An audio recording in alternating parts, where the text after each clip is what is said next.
什么大多数人都很努力，却无法获得巨额的财富？今天我们就来揭开世界运转的真相。欢迎来到小 A 读书圈，一个希望你越来越有钱的财经成长频道。今天要和大家分享一本被全球投资大佬奉为必读宝典的神书——塔勒布写的《黑天鹅》。这本书深入剖析了我们思维中的认知盲点，正是这些思维陷阱，一次次让我们在赚钱的道路上栽跟头。塔勒布指出，大多数人做生意或者投资赔钱，不是因为不够聪明，也不是因为市场太残酷，而是因为我们忽略了那些意想不到的黑天鹅事件。他写这本书的目的，就是要帮助我们识别这些认知误区，避开陷阱，理解世界真正的运转规则。这对我们的投资、做生意、职业规划，甚至是择偶都有非常大的帮助。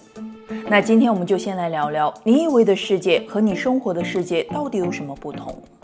塔勒布讲了一个发人深省的故事。有位名叫叶夫根尼亚的作家写了部作品，满怀信心地投给各大出版社，结果却四处碰壁，甚至有个资深编辑放狠话：这本书要是能卖出去10本，我跟你信。后来他好不容易找到了一家小出版社，勉强愿意出版他的书，结果一上市直接火遍全球，销量达到了数百万册。叶夫根尼亚一夜成名，成为了最富有的作家之一。这就是典型的黑天鹅事件，指的是那些完全出乎意料的极端事情。就像欧洲人曾经以为天鹅都是白的，直到去了澳洲才发现原来还有黑天鹅，认知被彻底颠覆。所以后来大家就用黑天鹅来形容这种极端且难以预测的事件。你可能会觉得，这不就是个小说里的逆袭故事吗？有啥特别的？但是塔勒布要告诉我们的重点不在于逆袭本身，而是为什么作家这个职业的收入可以从极低到极高，两极分化的如此严重。他认为这背后有2个关键原因：复制效应和口碑效应。作家的劳动成果，比如一本书，一旦写完就可以无限复制，销量越大赚得越多，而不需要再投入额外的时间和精力。因此，顶尖作家的收入是没有天花板的。举个例子 ，J.K. 罗琳是全球最赚钱的作家之一，他写的《哈利波特》系列小说全球销量超过了4.5亿册，为他带来了超过10亿美元的财富。这就是复制效应的魅力。这种效应不仅限于出版行业，电影、音乐领域也是如此。因此，顶尖演员、歌手的收入也都是天文数字。但塔勒布也提醒我们，这种复制效应对头部有利，对底层却是灾难。比如在录音技术发明之前，大牌演员在大城市演出，小演员在小剧场表演，大家互不干扰，都能各自为生。那时候演员之间的收入差距并不夸张，顶多差个几倍。但是录音技术一出现，所有人都能花钱买大牌明星的唱片，那谁还愿意去看小演员的表演呢？这就导致了市场的垄断，头部资源越来越集中，底层演员的生存空间被严重挤压。所以如今娱乐圈的收入差距几百、几千甚至上万倍都是常态。就像前2年演员张颂文在采访里说，0.5%的演员拿着天价收入，剩下的99.5%每天拼命工作18个小时，却依然挣扎在温饱线上。整个行业是由极少的财富巨人和大量的财富侏儒构成的。我还记得小时候我跟我妈说，长大后想当歌手，她每次都笑我说你肯定会饿死的。那时候还不信，长大了才明白这个道理。塔勒布也建议，对普通人来说，尽量别去追求这种极端职业，除非你真的准备好了面对巨大的不确定性。那除了复制效应外，口碑效应也是导致收入两极分化的关键原因。一本畅销书、一部爆款电影、一首热卖歌曲，靠的未必是质量，而是口碑的发酵。塔勒布指出，口碑一般是怎么来的呢？通常是有人先写了一篇夸某本书的评价，然后另外一个人看到了，也跟着写了篇相似的评论，慢慢的口碑开始滚雪球，越来越多人在网上推荐，很快就形成了好评如潮的局面，销量也就随之飙升了。人性本来就有从众的倾向，别人说好，我们就很容易跟风。各大新媒体的评论区就是最好的例子。如果前几条评论是夸的，那后面几乎清一色都是表扬。但如果前几条是吐槽，接下来大部分人都会跟着狂喷。说白了，很多时候我们其实并没有自己想象中那么独立思考，很容易被周围的声音带偏。所以作者提醒我们，大卖的东西不一定真的是因为它有多好，运气有时候才是关键。可能是因为某个好评起了个头，然后就带来了一连串的好口碑，黑天鹅事件就这么发生了。很多爆红的明星、网红、作家都是时运共同作用的结果，没有什么必然的规律和特质。前面我们说的这些都是收入两极分化特别严重的行业，那有没有那种收入相对平均的职业呢？当然有，就比如医生、咨询师、咖啡师等等，这些行业内部的收入差距一般也就几倍。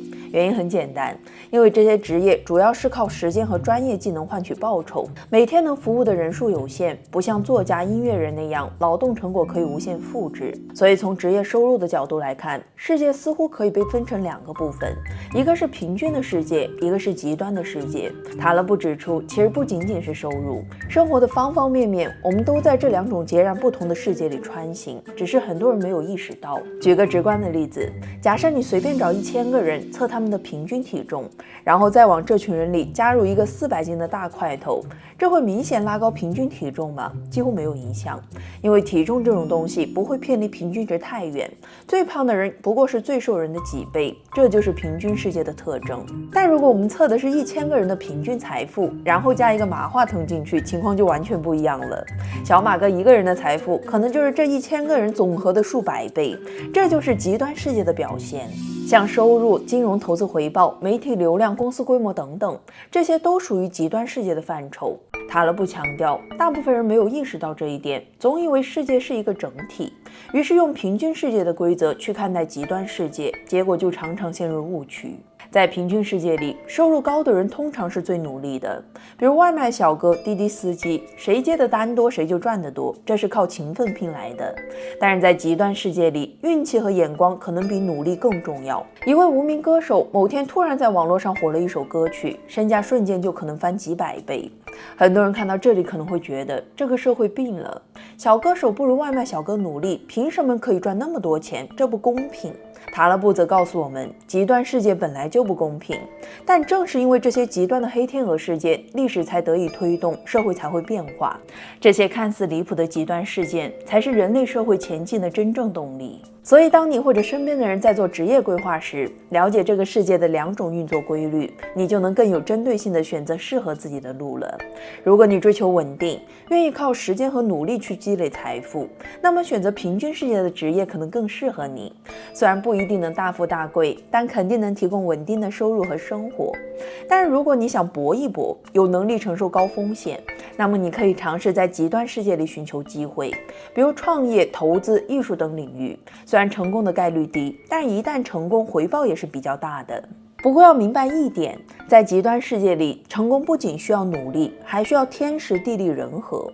你需要具备敏锐的眼光，抓住稍纵即逝的机会，同时也要做好面对失败的心理准备。所以黑天鹅事件对我们的生活还有哪些影响呢？先抛出一个问题，你知道为什么那些商界投资大佬都很痴迷于阅读历史吗？有人曾问过我的偶像查理芒格，如果只做一件事就能让自己成为投资高手，应该做什么？老爷子的回答是读历史，读历史，读历史。还有桥水基金创始人达利欧，每次写关于经济周期的文章，开篇总是先从500年的历史讲起。为什么呢？因为历史是我们理解未来的钥匙，不会回顾过去的人也难以洞察未来的走向。历史记录了人类是如何一路走来，了解了过去的种种，才会明白未来有多少种可能性。所以无论你从事什么行业，想要具备远见，都必须懂点历史。然而塔勒布提出，大多数人对历史的理解其实都是错的，因为我们常常认为只要努力钻研科学、发展经济，就能推动历史的进步，让社会越来越适合人类生存。但塔勒布说，这种想法过于理想化了。人类历史其实是随机的，没有特定的方向，历史并不会按照我们的意志发展，而是由一系列的黑天鹅事件，也就是那些意想不到的大事塑造的。塔勒布通过研究科学、技术和宗教的发展史，发现每一次推动历史飞跃的突破都是一个黑天鹅事件。当时的人们甚至根本意识不到发生了什么，更谈不上预测和推动历史走向了。我们来举几个例子，比如科学发现这个领域，哥白尼提出日心说，在我们今天看来是划时代的伟大理论，但其实当时几乎没有人关注，甚至要等他去世75年后，人们才开始认真思考这个观点。达尔文发表进化论那年，负责发表他论文的林奈学会主席还说，这一年没什么重大发现，完全没有意识到进化论的价值。还有弗莱明发现青霉素也是一个偶然的结果，他去找厂家帮忙提取青霉素，结果被冷落。直到10几年后2战爆发，为了降低战场的死亡率，人们才开始重视起来。结果发现青霉素让全球儿童死亡率下降了90%，人类平均寿命延长了15岁以上。更搞笑的是贝尔实验室，1965年，他们的2名无线电天文学家发现天线总有噪音，怀疑是鸟粪导致的。他们清理了天线，结果噪音还在，但是没有在意，只是记录了下来。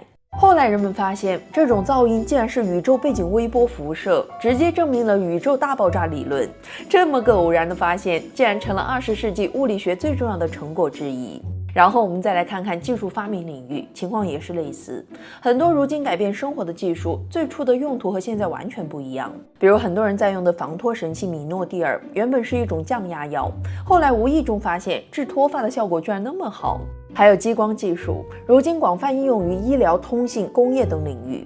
但是当初物理学家汤斯只是想把光线分成光束玩玩，还被同事们嘲笑了半个职业生涯，说他做了个没有用的发明。塔勒布指出，绝大部分技术发明最后的用途都和最初设计的不一样，这说明了我们根本无法预测一项技术最终会给人们带来什么影响。那既然如此，我们能否通过积极拥抱新技术来把握未来呢？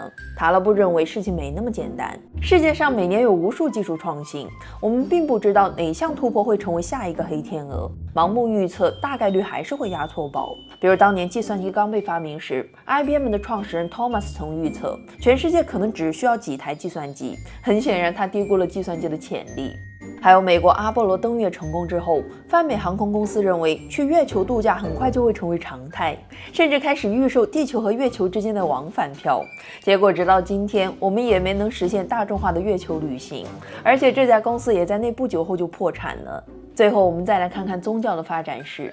你可能认为科学和技术上有很多意外，这很正常，但是宗教是由人创造和推广的，这总应该是人类可以控制的历史进程了吧？塔勒布说，很遗憾，宗教的发展也离不开黑天鹅事件。当初谁也没想到基督教、伊斯兰教能发展壮大。历史学家去查罗马编年史，发现几乎没有关于基督教的记录。当时的人，包括那些传教士自己，都没有想到这个宗教未来能遍布全球。后来的伊斯兰教也一样，缺乏详细的历史记载，却在短时间内迅速传播。这就给我们揭示了一个真相：历史和社会不是缓慢爬行的，而是在一次次的跳跃中前进，从一个断层跃升到另一个断层。随机的黑天鹅事件才是推动历史发展的原动力，而非人为控制的。绝大部分人的误区在于认为历史是有特定的进化方向，有基本的发展规律，只要掌握了这些规律就能预测未来。但是塔勒布认为这些所谓的规律根本站不住脚，人们在总结规律的时候只关注支持它成立的证据，而忽略了那些反例，这在心理学上被称为确认偏误。比如很多人相信一个帝国如果皇帝不理朝政，贪官污吏横行，那这个国家就离灭亡不远了。然而历史上有很多帝国，即使统治者昏庸、官吏腐败，依然存续了很长时间。总结规律的人总是刻意忽视这些反例。我最近看到了一个很有意思的观点，说明朝灭亡的真正原因不是专家常说的昏君、贪官等所谓的规律，而是因为一个黑天鹅事件，明末的小冰期，气候突然变冷，粮食欠收，导致大量饥民，爆发了李自成起义。同时东北关外的后金也因为缺乏食物，为了生存，八旗军南下入关，于是大明朝就此覆灭。我觉得这个观点可能更符合塔勒布所说的真实世界的运行规则。历史的命运终究是由黑天鹅事件决定的，我们高估了自己在历史进程中的角色。那既然黑天鹅事件对人类的影响如此深远，我们有没有办法预测它们的发生呢？先让我们回到1987年10月19号，那个令全球金融界震惊的日子。美国道琼斯指数在短短一天内暴跌22.6%，这是有史以来最大的单日跌幅。在6个半小时内，市场蒸发的财富相当于美国1986年 GDP 的1/8。无数投资者一夜之间倾家荡产，精神崩溃，甚至有上千人因此选择了极端的方式结束生命。这一天被金融界称为黑色星期一，完美符合黑天鹅的所有特征：极其罕见的小概率事件，破坏力巨大，影响深远，以及事前无人预料，事后却能找到各种解释。而就在这场金融风暴里，有一个年轻人却从容不迫，他就是塔勒布。当时他刚从沃顿商学院毕业，在华尔街一家金融公司担任交易员。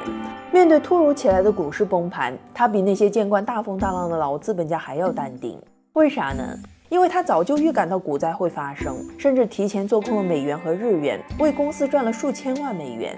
但塔勒布却说自己并不是因为会预测才赚钱的，他之所以敢做空，是因为当时整个金融行业一直在用数学模型预测股价做投资，并且对自己的模型无比自信。而塔勒布深信股市不可预测，所以觉得迟早会出大问题，于是提前做好了风险对冲，结果让他给赌对了。所以为什么股市无法预测呢？塔勒布解释说，因为股市是典型的混沌系统，也就是那种极其复杂、对初始条件高度敏感的系统，比如金融市场、天气或者生态系统等等，它们的运行受到太多变量影响，而这些变量之间彼此还要相互作用，你很难判断某一个细节变化了到底会产生什么后果，所以它们也被称作复杂系统。塔勒布指出，很多人试图通过调整局部变量来影响或预测混沌系统的走向，但这往往适得其反，甚至引发无法预料的严重后果。就比如在生态系统里，大家都是因为爱心在呼吁保护流浪猫狗，甚至很多国家都为它们立了法，这听起来肯定是大好事儿。但现在在美国，大约有3-4千万只流浪猫，它们大量繁殖，导致野外的猫群每年会杀死20多亿只鸟类和100多亿只小型哺乳动物。人类的保护行为反而对生态系统造成了巨大伤害。好心办坏事儿，这就是混沌系统的典型表现。所以它为什么那么难预测呢？塔勒布总结了3个主要原因。一是在混沌系统里，变量之间的关系是非线性的，小变化可能引起大反应，大变化可能没有显著影响。举个例子，假设你9点上班，每天8点开车出门，8点40就能到公司，时间绰绰有余。但如果某天你晚出门了10分钟，按理说也就是晚10分钟到公司吧，但大概率不是，甚至你很可能会迟到，因为早高峰的交通情况就是一个混沌系统，车流量、交通事故、天气等因素都会放大你的时间延误。在这种非线性的关系下，通过简单变量调整，我们是无法准确预测结果的。第二个原因是，混沌系统对初始条件极其敏感，微小的误差会被无限放大。假设现在你举着一把枪在射击训练，靶子在5米远的地方，即使你瞄偏了1厘米，子弹可能还是会中靶。但如果靶子在500米外呢？你偏差1厘米，子弹就可能会偏离目标几十米，早就不知道打去哪儿了。而且手枪打靶还是个非常简单的模型。作者举了个气象系统的例子。20世纪60年代的时候，气象学家爱德华·洛伦茨建立了一个模型来预测天气变化。但他用计算机模拟计算的时候，发现有时候往系统里输入相同的参数，得出了完全相反的结果。后来才发现，是因为参数输入的时候，有一次做了4舍5入，一次没做。这么微小的参数差别，就造成了结果的南辕北辙。根据这个发现，爱德华·洛伦茨提出了著名的蝴蝶效应理论。南美的一只蝴蝶振一振翅膀，可能会在北美引起一场飓风。蝴蝶效应本质上就是混沌理论。作者说，在一个混沌系统里，出现了一丁点的初始变量偏差，就可能导致颠覆性的结果。而现实世界里，误差是永远存在的。那你说这怎么还能预测准？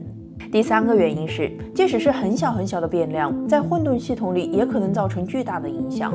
刘慈欣的科幻小说《三体》大家都听说过吧？里面说三体人的头顶上有3颗太阳，他们的运动轨迹毫无规律，导致三体星气候忽冷忽热，大家活得很痛苦，所以才来抢我们的地球。而他这个创意的原型就来自于天体物理领域的三体问题。3颗天体在引力的相互作用下，运动轨迹就会无法预测。数学家亨利·庞加莱对这个问题做过更进一步的思考。他说，如果只有2颗行星，它们的运动轨迹我们能轻松计算，但只要放入第3颗，哪怕是一颗小小的彗星，整个系统就会被颠覆。虽然一颗彗星的引力很小，不足以让2颗大行星偏离轨道，但只要时间够长，水滴石穿，这个小小的彗星就会把2颗行星彻底拉跑偏。作者说，这种情况就是2颗庞大行星的命运被一颗小小的天体给拿捏了，这是出乎人意料的。由此，塔勒布引申到金融市场上来解释为什么我们预测不到金融危机。因为早期的时候，能造成黑天鹅事件的某个变量太微不足道了，我们根本注意不到它。但它形成一场金融危机的时候，你想避免已经晚了。这就是塔勒布反对金融行业迷信数学模型的原因。即使你的模型能涵盖1000个影响股价的重要变量，那它也不可能准确预测市场，因为任何一个不在你视野里的微不足道的变量，都有可能成为那只引发金融飓风的蝴蝶。这就是为什么在很多模型里被认为不可能发生的事件，最终都成为了现实。当然，除了混沌系统自身的复杂性，人类的思维方式也限制了我们对市场的认知。具体我们有哪些思维缺陷，又该如何面对不可预测的市场呢？塔勒布分享了一个寓言故事，一个农夫养了一只火鸡，每天精心喂养它。火鸡觉得主人就是这个世界上最好的人，因为每天早上看到它都有好吃的。转眼100天过去，这天早上火鸡伸长了脖子，照例等主人来投喂。结果食物没等来，等来了主人的屠刀，因为这一天是感恩节。是不是觉得火鸡很惨很单纯？但是塔勒布提醒我们，人类和火鸡的处境其实并没有太大差别。你仔细想想，他犯了什么错？他不过是根据过去99天的经验，得出主人每天都会送食物来的结论。在逻辑学上，这叫归纳法；在哲学上，这叫做经验主义。我们人类不就是这么思考的吗？我们总是习惯用过去有限的经验去推断未来，认为昨天和今天发生的事儿，明天也会继续发生。但这真的靠谱吗？塔勒布指出，这种思维方式最危险的地方在于，它让我们难以察觉到危险的来临。就像火鸡一样，随着时间的推移，每一次安全进食都增强了它对主人的信任。当真正危险降临时，它的警惕性反而降到了最低点。这听起来很荒谬，但在人类历史上，这种情况屡见不鲜。比如泰坦尼克号的船长史密斯曾在1907年公开发言：根据我所有的经验，没有遇到过任何值得一提的事故。我在整个海上生涯中只见过一次遇险的船只，而且从未见过失事船只。结果史密斯船长的船于1912年沉没，成为了历史上最轰动的沉船事故之一。还有08年的金融危机前夕，当时刚卸任的美联储主席格林斯潘表示，没有看到任何危险的信号。后来雷曼兄弟破产了，他和美联储的官员们仍然认为这只是通货膨胀的正常波动。之后白宫开始讨论要不要采取紧急措施放水救市，美联储12位官员齐刷刷地投了反对票，认为无需过度反应。结果呢？很快，全球性的金融危机爆发，经济陷入了严重的衰退。这些官员的盲目乐观和那只毫无界限的火鸡是不是很像？他们都犯了同样的错误，用过去的经验预测未来，忽视了潜在的黑天鹅事件。火鸡的安全感来自主人过去99天的安全投喂，而美联储的信心来自于多年来经济的持续增长。尤其是在格林斯潘掌舵的20年间，美国经历了历史上最长的经济扩张期。可有些东西过去一直都在起作用，直到有一天它就是忽然就不起作用了。那么归纳法和经验主义为什么靠不住呢？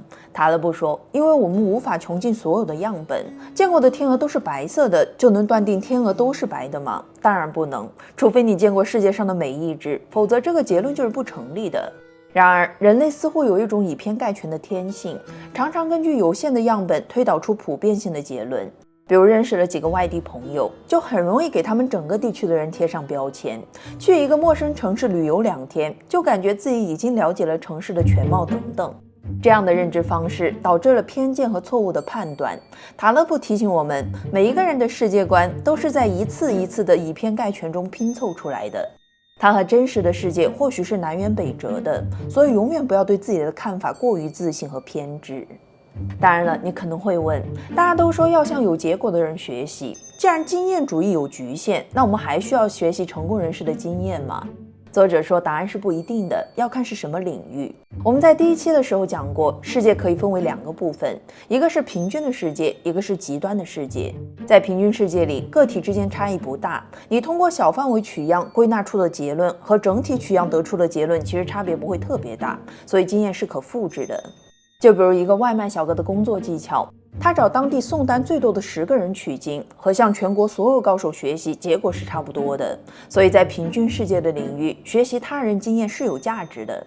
但如果是极端世界，比如收入2极分化特别严重的金融市场、娱乐圈、自媒体直播行业或者科技创业，那复制别人的成功经验就未必能取得同样的结果了。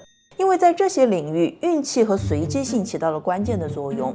你能模仿别人的方法，但无法复制他们的运气和机遇。相反，在极端的世界里，盲目学习别人的成功经验，反而可能会导致误判和失败。塔勒布指出，人类有一种倾向，擅长自圆其说。能够为自己的认知偏差找到合理的解释。当现实与预期不符时，我们往往不是反思自己的思维方式，而是寻找各种借口。所以我们的认知和经验有很大一部分其实都是自我安慰的产物。你有没有这种体验？工作出了点问题，老板就直接下结论，你平时肯定是在摸鱼。孩子成绩不好，家里人就立刻责备，绝对是没有好好学习。面对任何事情，每一个人都想找到一个为什么，可问题的本质真的那么容易被你发现吗？塔勒布说，他在《黑天鹅》出版后迅速走红。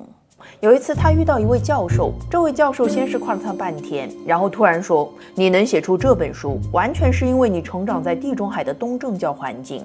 如果你像我一样生在新教社会，从小被教育努力才有回报，那就不会发现运气的力量。听上去这话好像有点道理。塔勒布说，有那么1分钟，他差点自己都信了。但他很快意识到，这位教授犯了一个经典的认知错误——叙述谬误。说白了，就是给事实强行找一个看似合理的解释，编出一套因果关系，让人信服。人类特别爱干这种事儿，因为这样会让我们觉得世界更有逻辑，更好理解。举个例子，心理学家曾做过一个实验，让一组女性从12双完全一样的尼龙袜中挑出自己最喜欢的，选完后问她们为什么。有人说因为颜色更好，有的说材质舒服，还有的说款式时尚。可实际上这12双尼龙袜完全没有任何差别。虽然他们的理由经不起推敲，但每个人都觉得自己的选择很有道理。更有趣的是，有时候我们甚至不需要一个合理的理由，只要加上因为这个词儿，别人就更容易接受。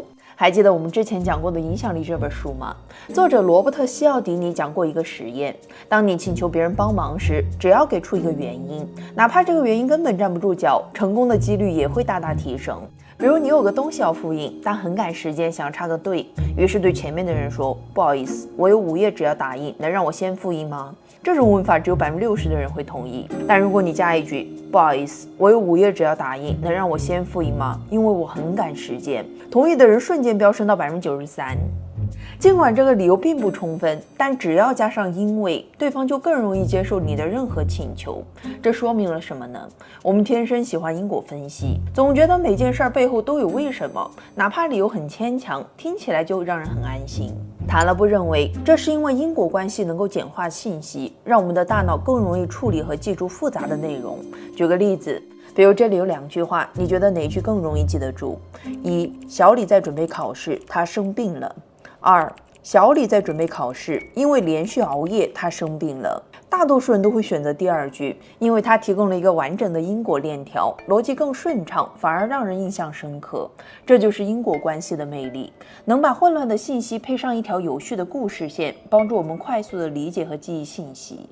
然而塔勒布认为，过度依赖因果关系可能会严重误导我们的判断和认知，尤其是在以下几个方面。首先，它很容易让我们陷入正向求证的陷阱。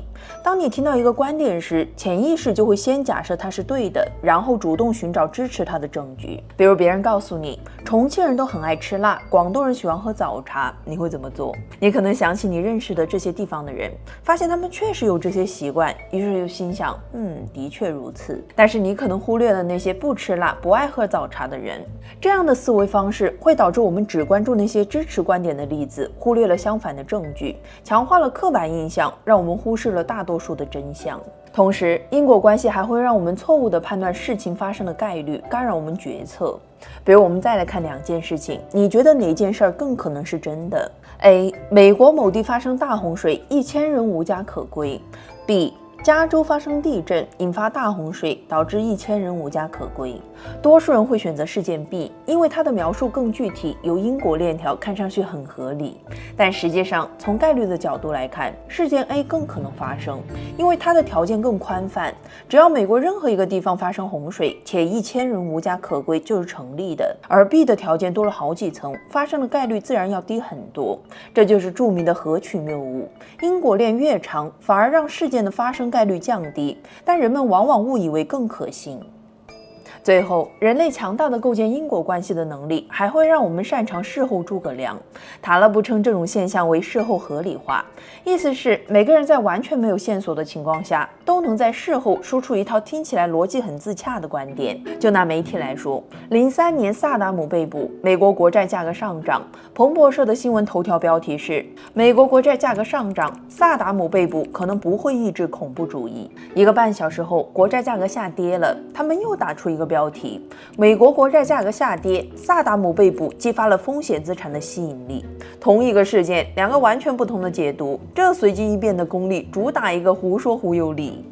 当然了，这种现象肯定不是媒体行业的专利。塔勒布说，按他的从业经验，华尔街的股票证券分析师们也经常犯这个错误。比如说，一个明星企业发布了年报，如果之后股票上涨了，有的分析师会说年报业绩数字好看，投资者信心增强。要是股票跌了，他们又会说年报数据虽然好看，但市场担心后劲儿不足。事后合理化本质上是一种臆造出来的因果关系。在很多行业，从业者比拼的不是专业知识，而是自圆其说的能力。不过塔勒布说，这事儿也不都是媒体、分析师和专家们的错，本质上还是人类天性的问题。因为大家天生喜欢看因果分析，就自然会在随机事件里找到确定性。要是华尔街的分析师们每天在那儿说股票就是会自然波动，没有原因，那可能再也没有人愿意听他说话了。作者的这个观察对我们很有启发。咱们平时在接受信息时，既要利用因果关系理解世界，又要警惕它的误导。特别是在投资和商业决策里，千万不能太过自信，要经常反思一下我们做判断的依据到底是不是事后合理化的产物。接下来我们再来看看直觉是如何欺骗我们的。他说，在911事件发生后，美国保险公司推出了一款恐怖袭击险，这个险种一上市就火了。很多人觉得买个保险能在恐怖袭击时得到赔付，这样更安心。但是很快就有人发现，其实普通财产险本来也包含了恐怖袭击的赔偿，而且保障范围更广，可反而没有什么人买。为什么会这样呢？塔勒布解释说，这是因为我们人类总是在用直觉做决策，而不是理性。每当社交媒体频繁报道某件事情的时候，就比如恐怖袭击，很多人就会感到害怕，担心自己也碰到这种情况。刚好这个时候看到一个保险，很容易就上头了，根本没时间去思考是否划算，或者自己是不是已经买过了类似的东西。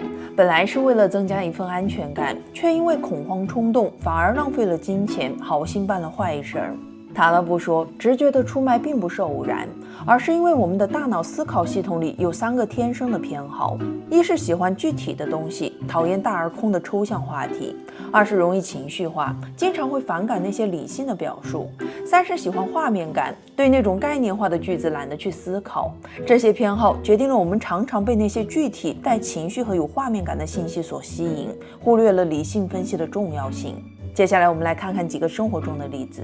比如有一场脱口秀表演和一场喜剧创作方法讲座，你更愿意听哪个？多数人都会选择前者，因为它具体有趣，能给你带来即时的快乐。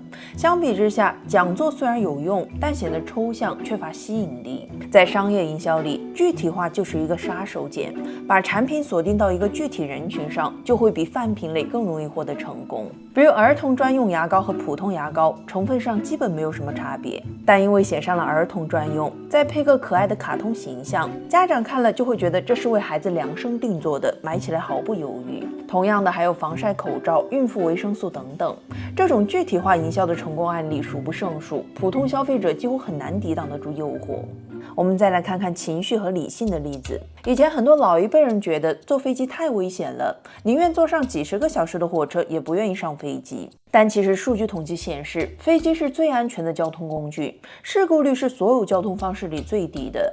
每年全球空难遇难者通常是几十到几百人，而全球车祸每年要夺走上百万人的生命。每次空难必是全球新闻，恰恰也说明了它是极小概率事件。那为什么还有那么多人害怕坐飞机呢？作者说，这是因为空难更能引发情绪波动。新闻里的飞机残骸和悲伤的家属，在我们的心里种下了强烈的害怕情绪。虽然概率非常低，但这种直觉带来的恐惧压倒了理性。类似的情绪操控也存在于对核能的恐惧上。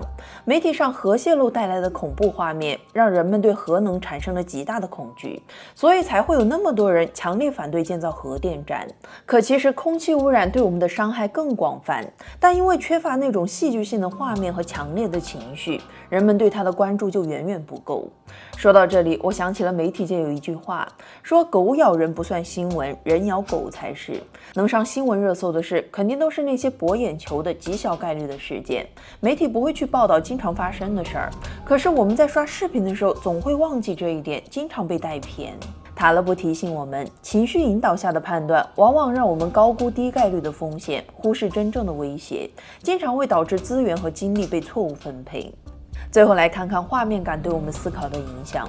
作者说，战场上一个人的死亡是悲剧，而100万人的死亡就是个统计学意义上的说法。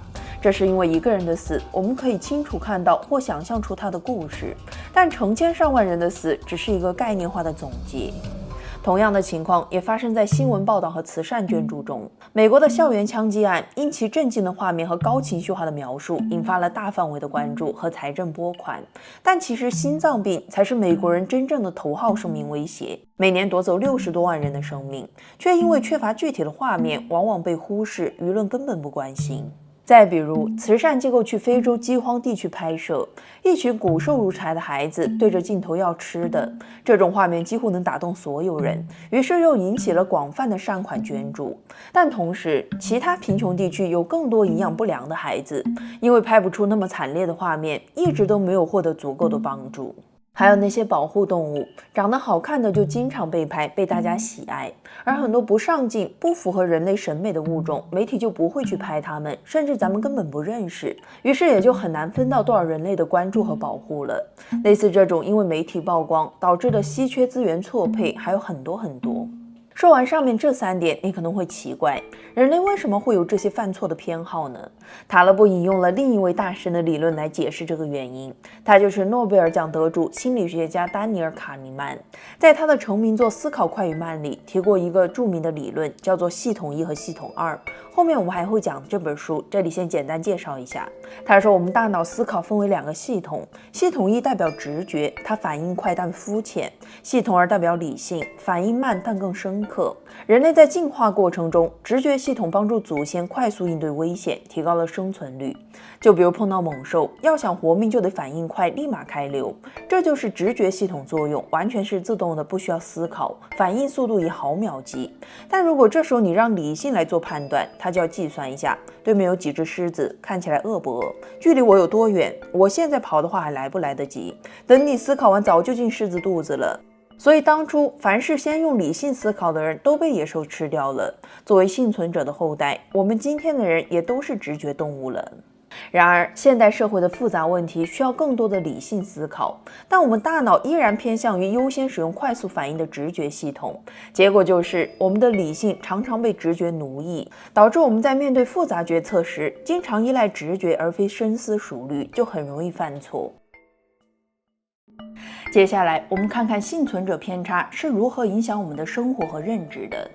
先来听一个发生在2战时期的真实故事。当时美军的战斗机每次执行任务都会被敌人击落很多架，幸存的飞机飞回来也是布满弹孔。为了降低战斗损失，美军决定给飞机加装钢板。但问题是，究竟该加固哪个部位呢？大部分人觉得去统计一下飞机上的弹孔分布就可以了，哪里中弹最多就加固哪里。结果发现机翼上的弹孔最多，于是就打算把钢板加在机翼上。这时候有位统计学家站出来反对了，他说：“你们完全搞反了，应该是加固那些没有弹孔的地方，因为机翼中弹那么多还能飞回来，说明这里打中了也不致命，而所有飞机的引擎都没有中弹，恰恰说明这里可能是一个致命弱点，但凡打中的都拜拜了，你们根本统计不到。”后来美军就采纳了他的意见，果然飞机的损失率大大降低。这个故事给我们揭示了一个很重要的统计学概念——幸存者偏差。意思就是说，我们总是关注那些成功幸存的案例，忽略了失败的个体，从而得出偏颇的结论。结果就是，我们以为自己看清了世界，其实看到的只是冰山一角。塔勒布说，要想真正理解一个现象，就要学会像统计学家一样思考，先去考虑样本的完整性，尤其是那些失败的案例，否则结论肯定就是失真的。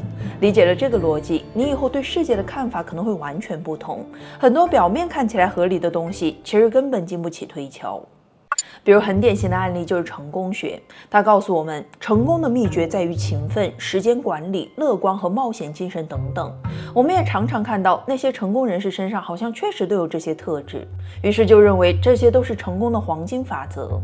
但问题来了，难道失败的人就不勤奋、不乐观、不努力吗？当然不是，其实很多人都具备这些特质。塔勒布说，这个结论忽视了成功往往受到天时地利人和等运气因素的影响，所以它也是一个概率学的问题。我们要如何去把握风口、顺应大势、提高自己的胜率，才是每个人真正应该思考的问题，而不是聚焦那些表面的现象，沉迷毒鸡汤。创新也是如此，现在主流观点认为它是成功的关键，敢于创新的人才是时代引领者。美国为什么厉害？因为会创新。深圳为什么发展快？因为会创新。华为大酱牛也是因为创新。但这种想法明显夸大了成功与创新之间的必然性。我们只看到了创新成功的人有多光鲜，却忽略了它的概率有多低。现实情况就是，大量创新的企业都失败了，成功的只是极少数。同时，也有很多不创新的企业也在稳健发展，在自己的领域非常成功。比如有些传统的家族企业不求扩张，只专注于把手里的生意做到极致，它或许没法成为行业领军者，但却可以安然度过一次次的经济危机。塔勒布提醒我们，盲目创新而不理解背后的失败概率，往往只会掉进创新的坑里。就像我看到很多朋友做生意的时候，总想搞点什么新东西、新创意，但是绝大部分都失败了，没有赚到钱。问题就在于他们忽略了生意的本质，是把一件事儿做好、做极致，而不单是个新字儿。你就算东西再新颖，质量不好，供应链不稳定，那短期赚到的钱，长期看来大概率都会赔回去。还有在归因问题上，我们也经常被表象迷惑。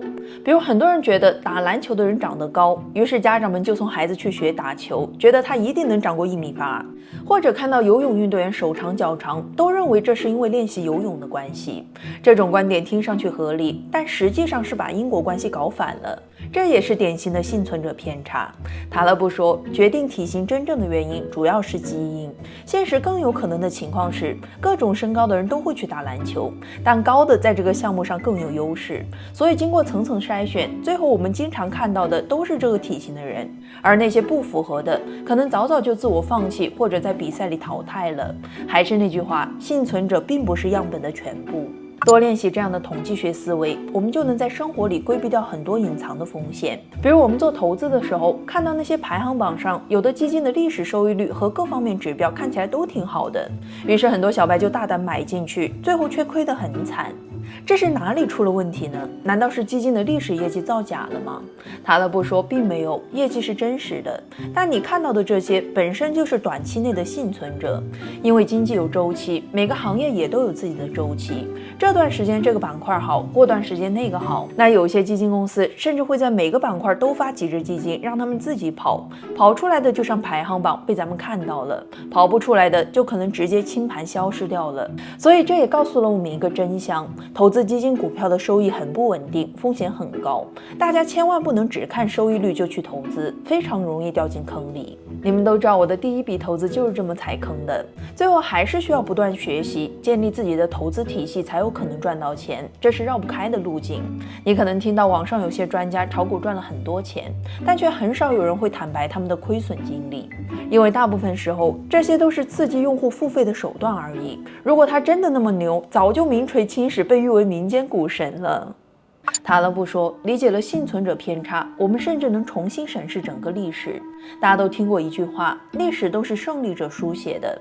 很多人认为他的意思是胜利者以自己的立场去定义和评价失败者，但作者说，真实情况比这个残酷10000倍。能被历史记住的失败者已经不算真正的失败者了，真正的败者是根本不会在历史上留下任何痕迹的，而这样的人才是绝大多数。有人预估过，地球上出现过的人类加起来大概有600亿，而古今中外的历史上才记载了多少呢？科学家估算，地球上99.5%的物种都已经灭绝，人类幸运地存活了下来。塔勒布说，他们是通过化石证据来统计的，但能留下化石的物种又能有多少呢？所以，今天我们对自己过往历史的认识，其实就是一个巨大的幸存者偏差。不论科学家和历史学家们做了多么严谨的挖掘，历史上绝大部分的生命和故事，我们都没有办法了解。塔勒布提醒我们，在面对任何问题的时候，都应该保持谦逊和敬畏，不要妄下判断，以为自己看到的就是全部。在面对成功、失败和未来，都应该多一份清醒，经常提醒自己，看到的只是幸存者的故事。作者在书里对婚姻提出了一个尖锐有趣的质疑：美国的离婚率高达50%，大家在结婚前都知道这个统计数据，那为什么情侣们在步入婚姻殿堂时还如此笃定呢？原因很简单，因为每个人都相信自己不会是那50%中的一员。塔勒布说，这就是问题所在了。人们常常没有理由的盲目乐观，莫名其妙的相信坏事不会落到自己头上。这种心态会伤害很多人的婚姻。有一项调查发现，89%的丈夫和85%的妻子都认为自己是亲密关系里表现更好的那一方。这说明大多数人高估了自己在关系中的贡献，低估了伴侣的付出，而双方在这个认知上的巨大差异，是大部分人家庭矛盾的根源。当然，你可能认为过度自信只是少数人的问题，但作者说，这其实是人类系统性的认知缺陷，每个人都存在自大和偏见。我们可以看看这些统计数据：94%的瑞典人相信他们的驾驶技术在平均水平以上，84%的法国人认为自己的恋爱技巧排在前50%，94%的英国教师认为自己的教学水平领先大部分同行，65%的世界500强高管相信自己的战略决策水平是行业顶尖，80%的成年人认为自己在饮食和锻炼习惯上比别人更健康。显然，我们普遍高估了自己的能力，低估了风险。这种过度自信的最大危害在于，当黑天鹅事件来临的时候，你可能会毫无准备，更有可能受到严重伤害。作者举例说，美国人从19世纪就开始按揭买房了，对背负几十年房贷这事儿，老美的接受程度很可能是全球最高的。大家觉得把债务分摊到几十年里不会有什么压力，还能提前享受新房子，上哪儿找这样的好事儿？但塔勒布说，这么想可能过分乐观了，过高估计了未来生活的稳定性。几十年里发生金融危机、裁员、健康问题的概率是很高的。很多人直到被2008年那次次贷危机困住，才意识到按揭买房并非想象中那么美好。同时，过度自信还会让我们无法正确的估计时间和风险。我们经常立下各种目标，比如要按时交付一个工作项目，但最后经常要熬夜加班赶工。每次都觉得这次我一定能按时完成，可总是有各种意外把我们打乱，导致计划延期，这又是怎么回事呢？作者说，这是因为我们在做计划时掉入了规划谬误的陷阱，只考虑理想状态，认为一切都会按计划推进，但完全忽略了外部的不确定性和那些小意外。举个极端例子，比如纽约证券交易所作为全球金融体系的核心之一，每天承担着巨量的交易，整个系统的安全性设计非常复杂，层层保护。然而，人类有人类的计划，世界却有他的想法。1987年，纽交所突然遭遇严重的系统故障，交易中断了1个小时，全球金融市场陷入混乱。最后发现，竟然是一只小松鼠啃断了电缆。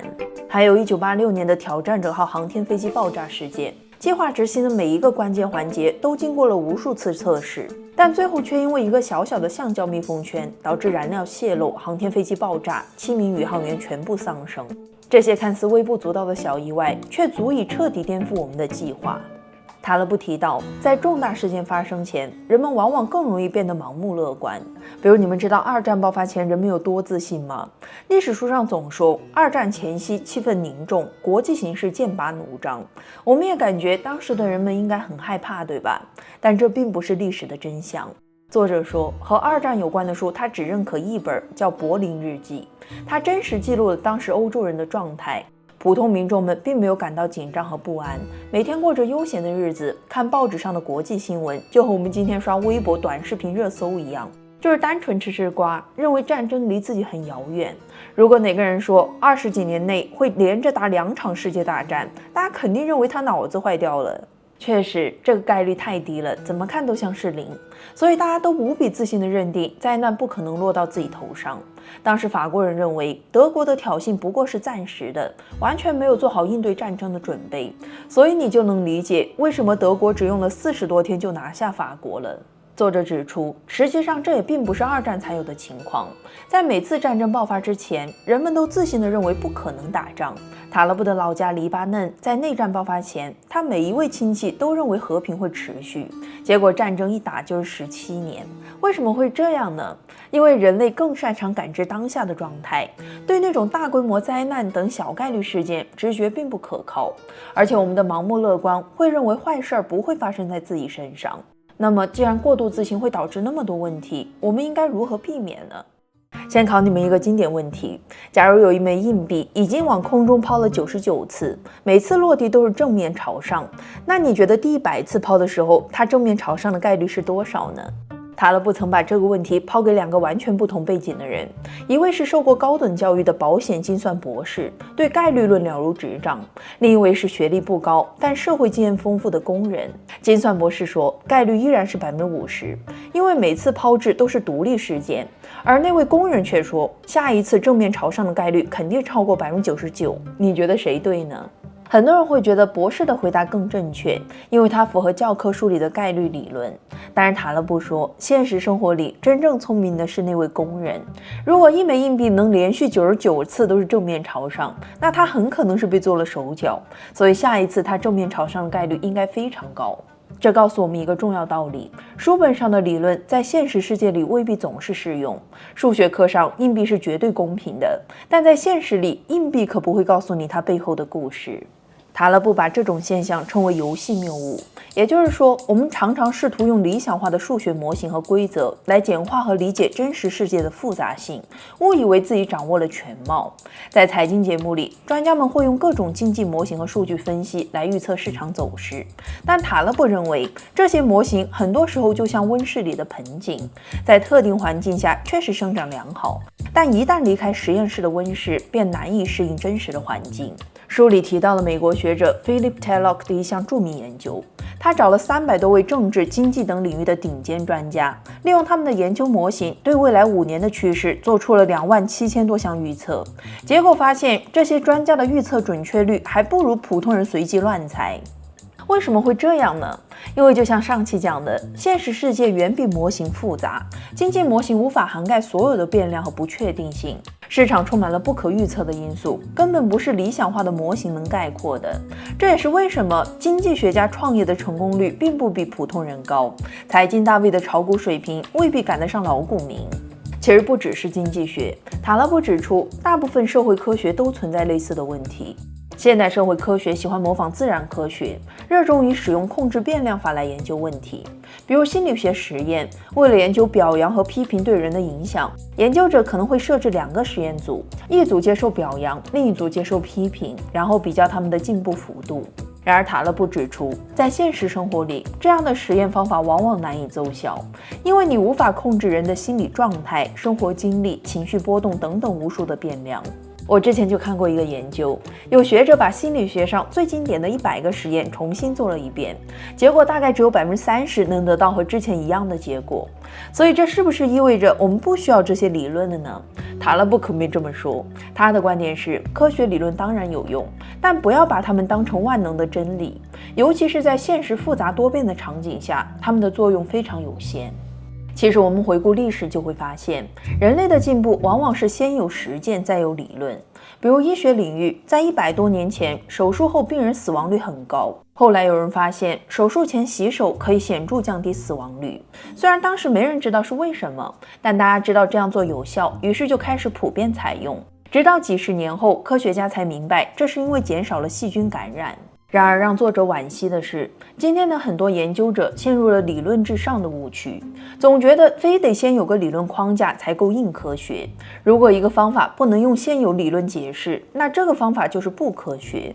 塔勒布特别提到了针灸，他说，很多实践证明针灸在止痛方面有显著效果，但由于西方医学无法完全解释其原理，一些人便认为针灸不科学。